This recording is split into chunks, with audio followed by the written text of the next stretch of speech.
step into the grand ballroom of the Evergreen Resort, and the weight of 11 years crashes over me like that fateful rainstorm all over again.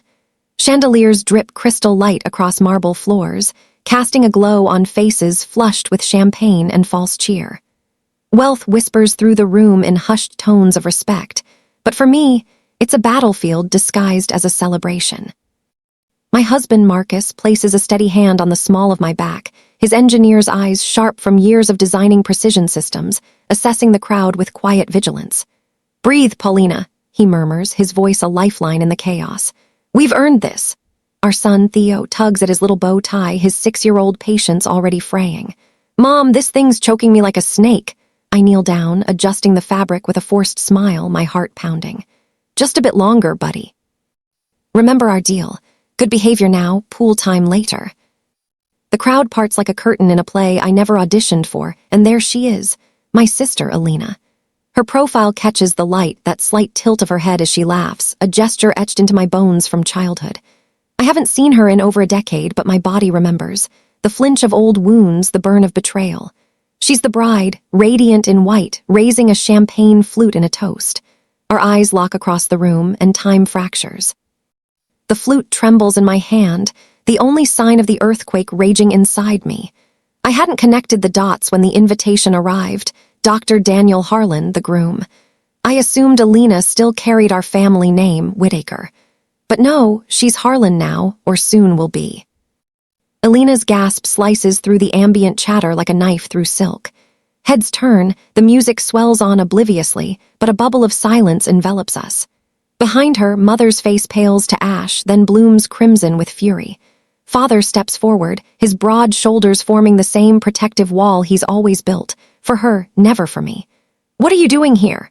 Mother hisses, loud enough for nearby guests to perk up with curious glances. The shame rises in my throat, hot and familiar, transporting me back to that night at 21. Rain pounding the driveway, my suitcase heavy with soaked clothes, Father's words echoing. "If you're too ungrateful to stay and help the family business, don't come back." The door slammed shut, final as a coffin lid. Marcus steps up beside me, his voice firm yet measured, the way he negotiates multi-million deals.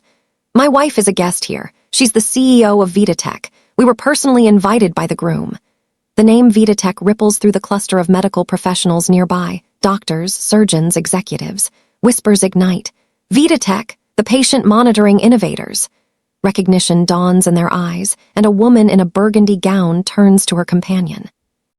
"That's Paulina Whittaker, the one revolutionizing post-op care." The rain soaks through my thin jacket in my memory, Father's ultimatum ringing. Ungrateful, irresponsible, a burden. They drain my college fund, the one Grandpa left for both granddaughters, funneling it to Elena's bright future. I was left with nothing but determination and a bus ticket to nowhere.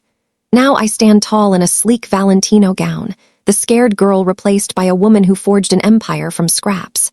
Dr. Daniel Harlan approaches, confusion etching his handsome brow. His gaze bounces between Elena's frozen smile and my composed one. "You know the CEO of Vitatech?" he asks my parents, then turns to me with genuine interest. "We've been courting a partnership for months. Your AI-driven monitoring systems are slashing recovery times by 30%. Elena tries to smile, but it cracks at the edges like brittle ice. Mother and Father exchange panicked glances, the whispers growing louder among the guests. I could unleash the storm right now, expose the lies they've spun for years.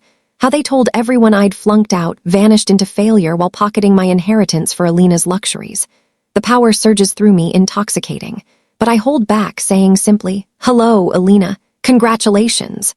The words land like thunder.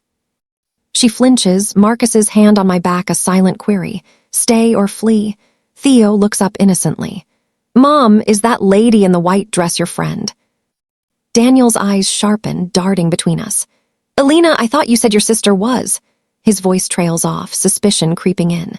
Elena's eyes dart frantically, words failing her for the first time. Have you ever walked into a room and regretted it instantly?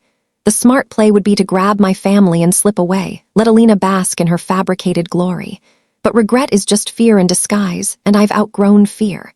Daniel beams, arm around Elena's waist.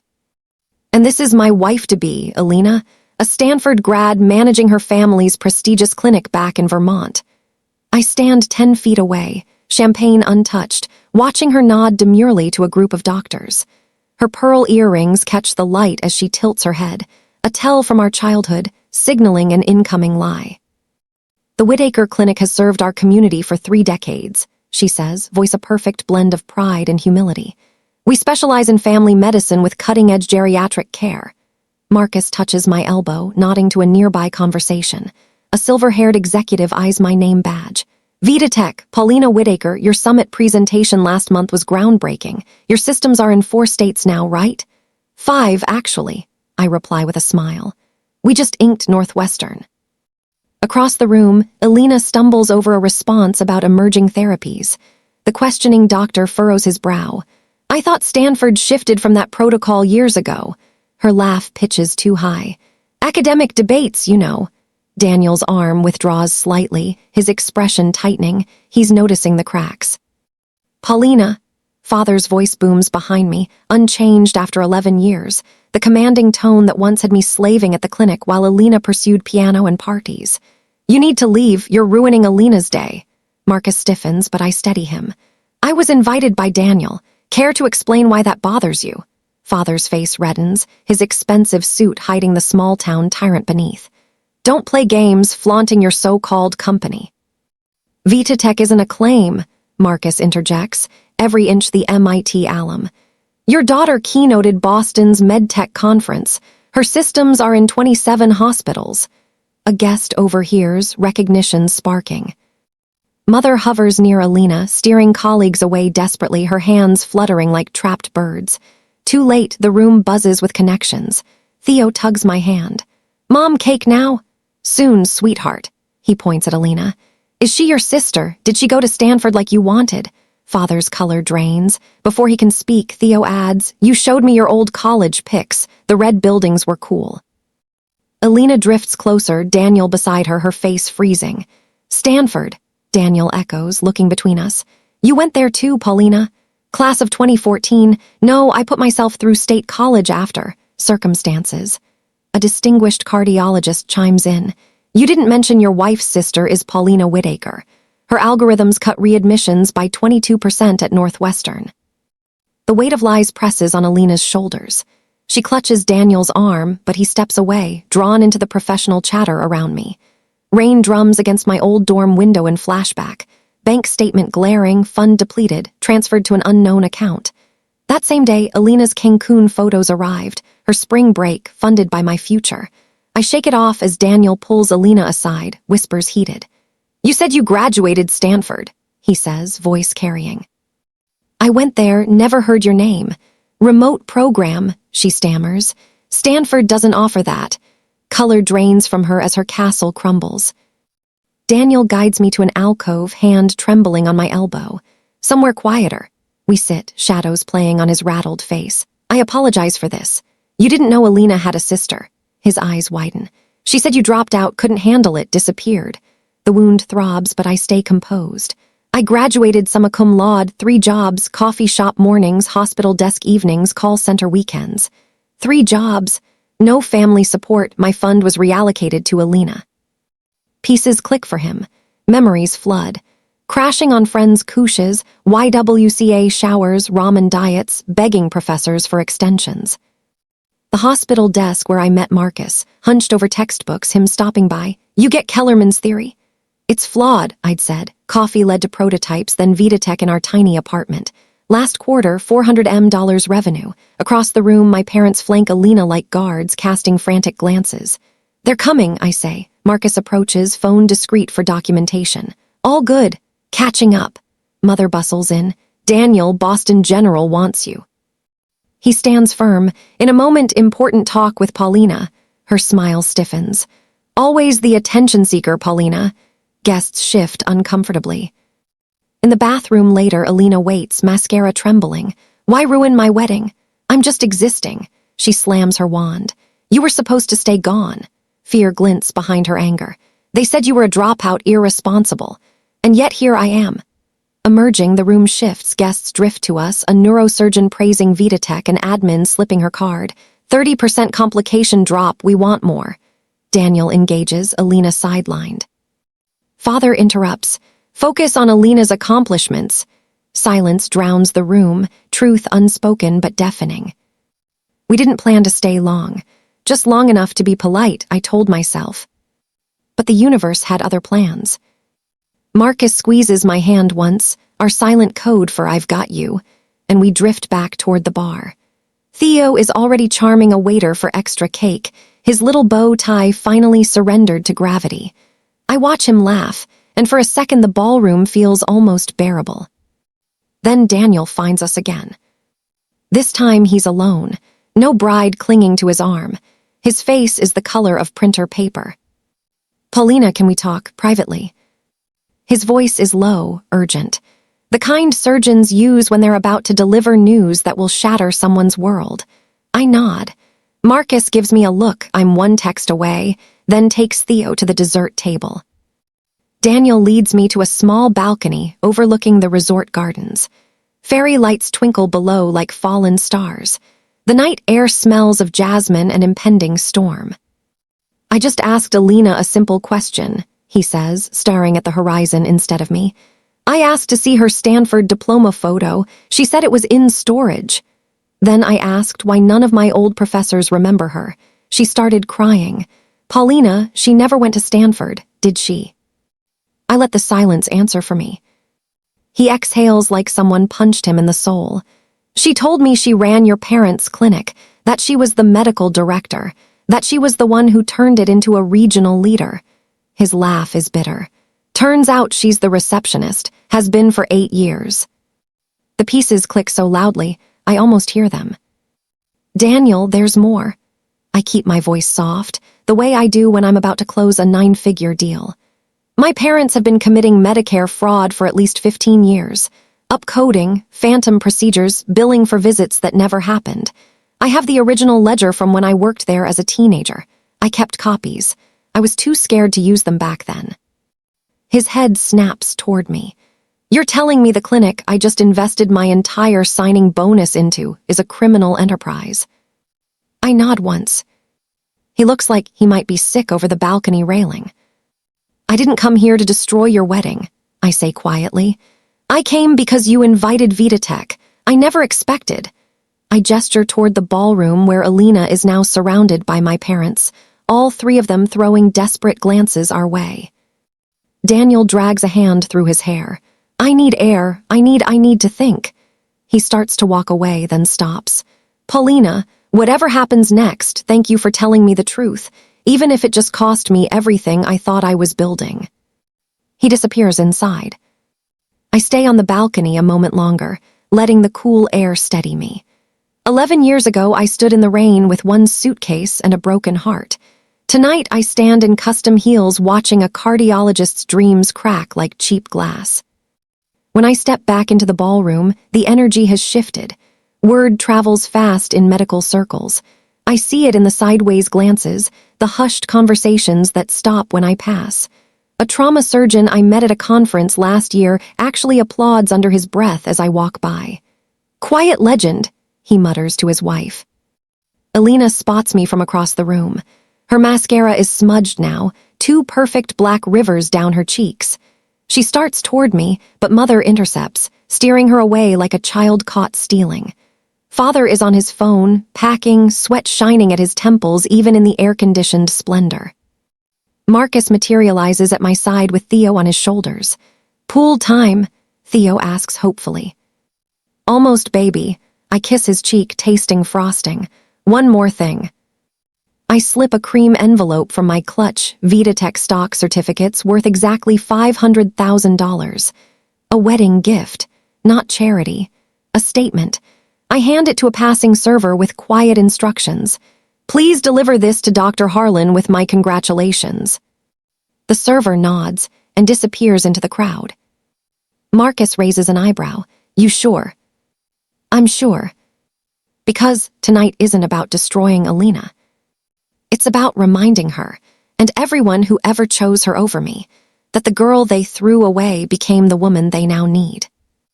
And some debts can't be paid in money. They can only be paid in truth. I thought the worst was over. I was wrong.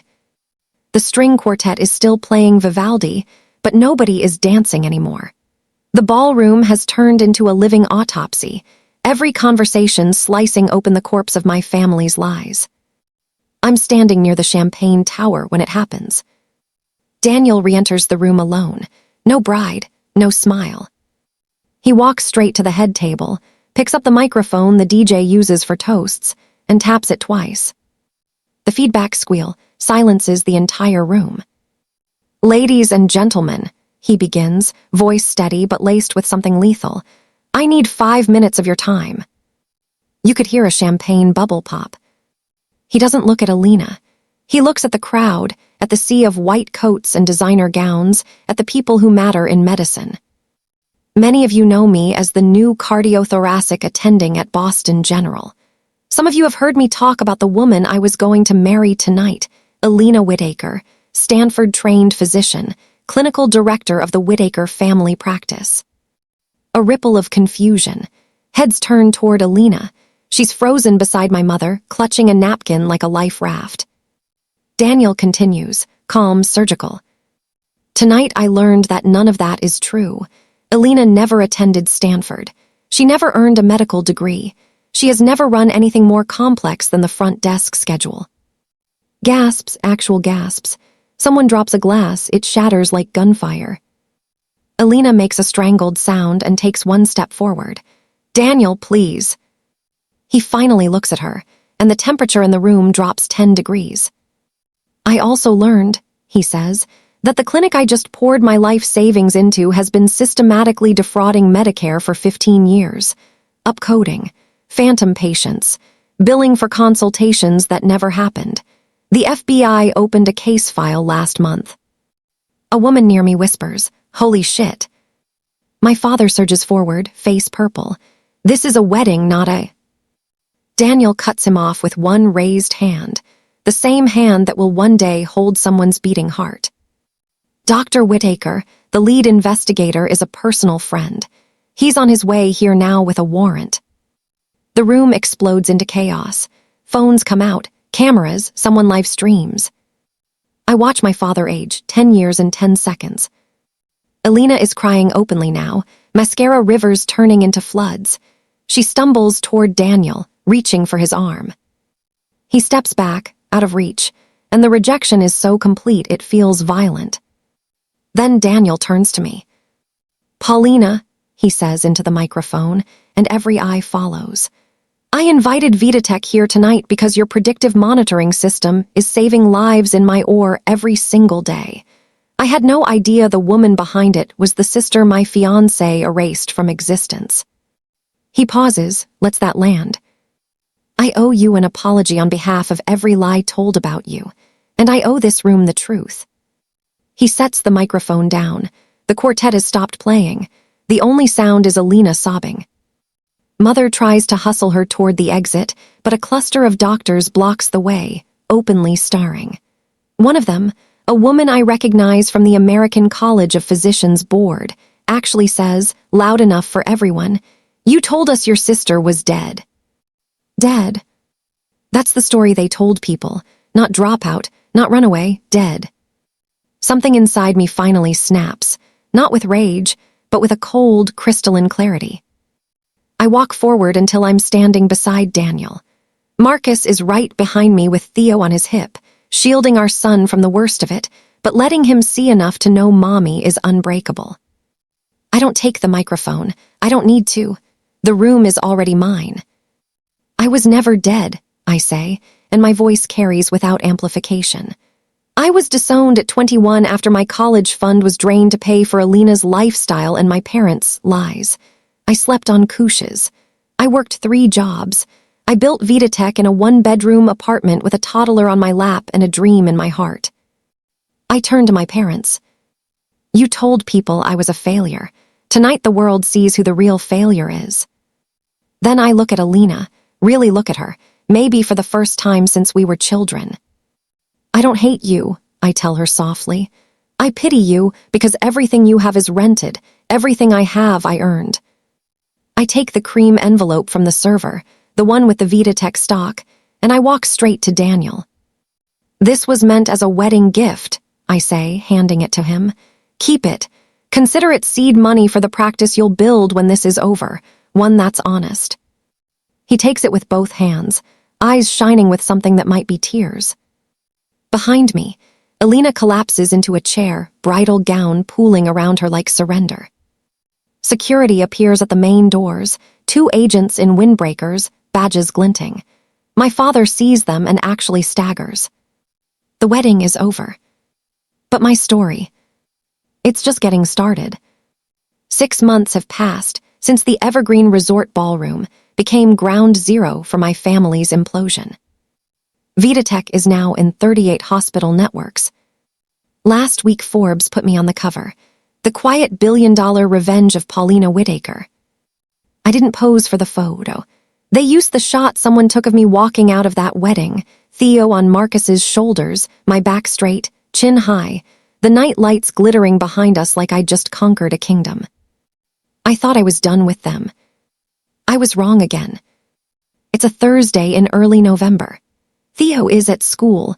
Marcus is in Tokyo closing a partnership with a Japanese robotics firm, and I'm in my corner office on the 42nd floor, watching snow dust the city like powdered sugar. My assistant buzzes. Certified letter for you, hand delivery. Sender is Elena Whitaker. My stomach still knots at the name, but the knot is smaller now, manageable. I sign for it myself. Inside is a single sheet of heavy cream stationery. Elena's handwriting, careful and slanted like it was in high school when she used to forge my mom's signature on permission slips. Paulina, they shut the clinic last month. Not because of anything you did. Because of everything Mom and Dad did. 15 years of fraud, 15. The FBI seized the building, the accounts, even Mom's Mercedes. Dad took a plea, 18 months in federal prison. Mom is doing community service and house arrest. She wears an ankle bracelet under her Chanel suits now. Daniel filed for annulment the morning after the wedding. He kept the Vitatech stock you gave him. He used it to open a new cardiology practice in Boston. He named the charitable wing after you. You probably already know that. I'm not writing to ask for money. I'm not writing to ask for forgiveness. I know I don't deserve either. I'm writing because I need you to know the truth I never said out loud. You were never the problem. I was raised to believe your light made mine look dim. Every time you got an A, I was told I was lazy. Every time you asked a question in class, I was told I was slow. They taught me that the only way I could shine was if you disappeared. So when they drained your college fund for my future, I let them. I told myself you'd be fine. You were always the strong one. I was wrong about everything. I work the front desk at a free clinic in Burlington now. I answer phones for $19 an hour. I eat ramen some nights so I can pay rent. And every single day, I remember that you did all of this with less than I ever had. I'm sorry, Paulina. I'm sorry for the lies. I'm sorry for the years I let them erase you. I'm sorry for the wedding. I'm sorry for the girl I was. I don't expect a reply. I just needed you to hear it from me, not from lawyers or headlines. Elena. I read it twice. Then I fold it neatly, slide it back into the envelope, and set it on my desk like it's radioactive. I don't cry. I stopped crying over them a long time ago. Instead, I open my laptop and draft an email to my executive assistant team. Subject, new internship program immediate. Body. Effective January, Vitatech will fund 10 paid internships for first-generation college students from low-income backgrounds. Full tuition reimbursement if they stay 2 years post-graduation. Mentorship directly under me. Name of the program, Second Chance Initiative. I hit send. Then I open a second document. I type for 20 minutes straight. When I'm done, I print it on Vitatech letterhead, sign it by hand, and seal it in an envelope addressed to Elena Whitaker, care of the free clinic in Burlington. Inside is a single page. Elena, I received your letter. I'm not ready to have you in my life. Maybe I never will be.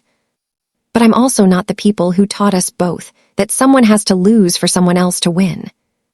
Enclosed is an application for the Vitatech Second Chance initiative.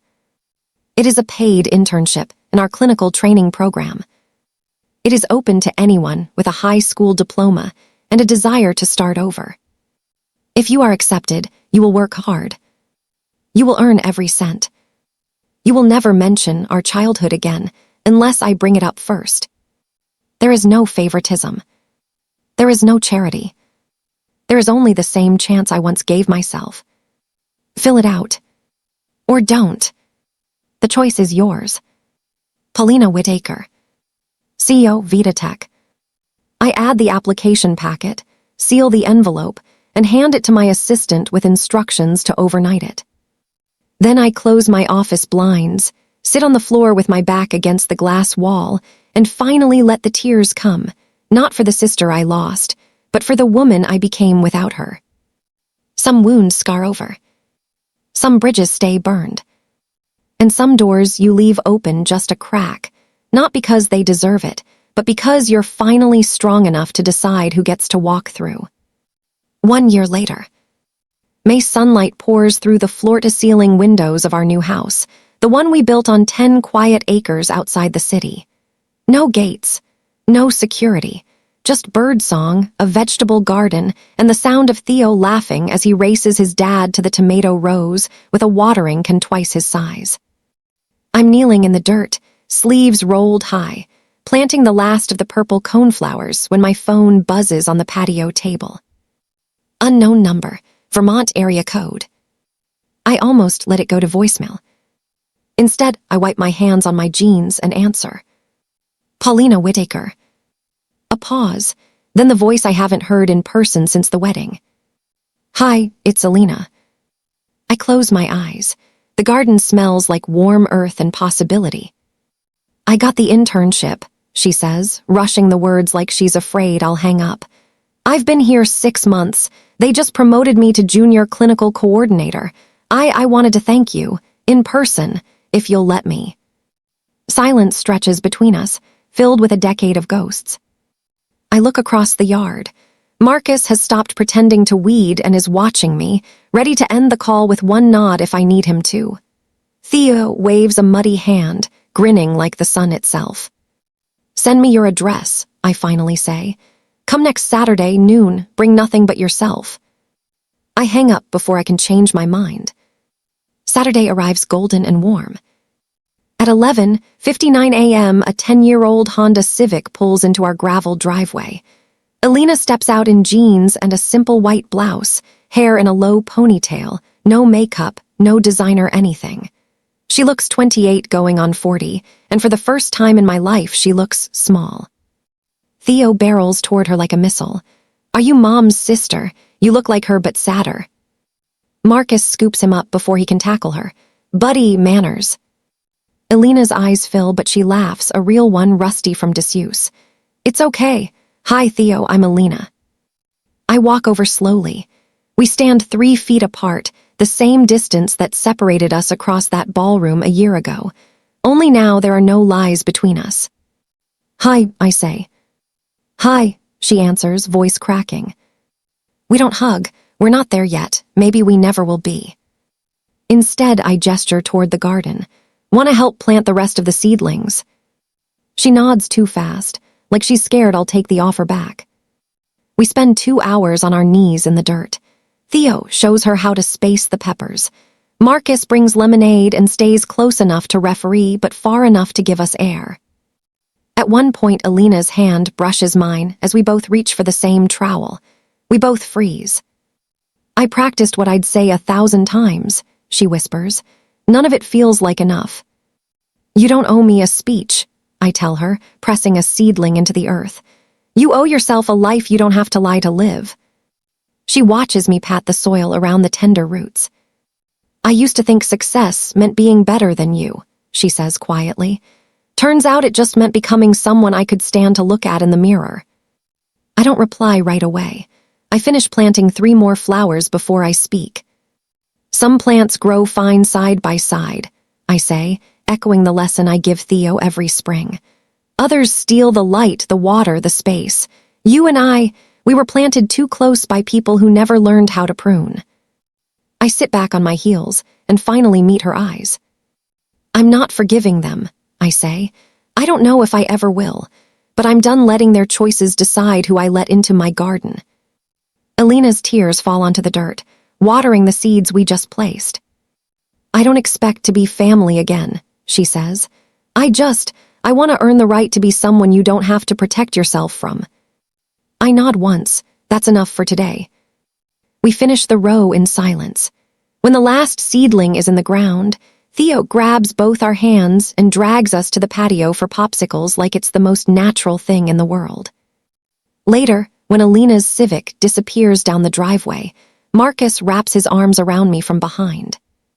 You okay? He asks against my hair. I watch the dust settle on the gravel and feel something loosen in my chest, something I've carried since I was 21 and soaking wet on a dark road. I'm more than okay, I say. I'm finally, truly free. That night I stand at the kitchen window while Marcus reads Theo his bedtime story. The garden is silver under the moon, new plants reaching toward tomorrow. Some roots are given. Some roots are stolen. And some, the strongest ones, you get to choose. I chose mine a long time ago. The man who brought me coffee when I was falling asleep over textbooks, the little boy who thinks his mom hung the moon, and the life I built from nothing but grit and truth. The rest, well, the rest can grow nearby if it learns to share the light. But it will never again cast a shadow over me.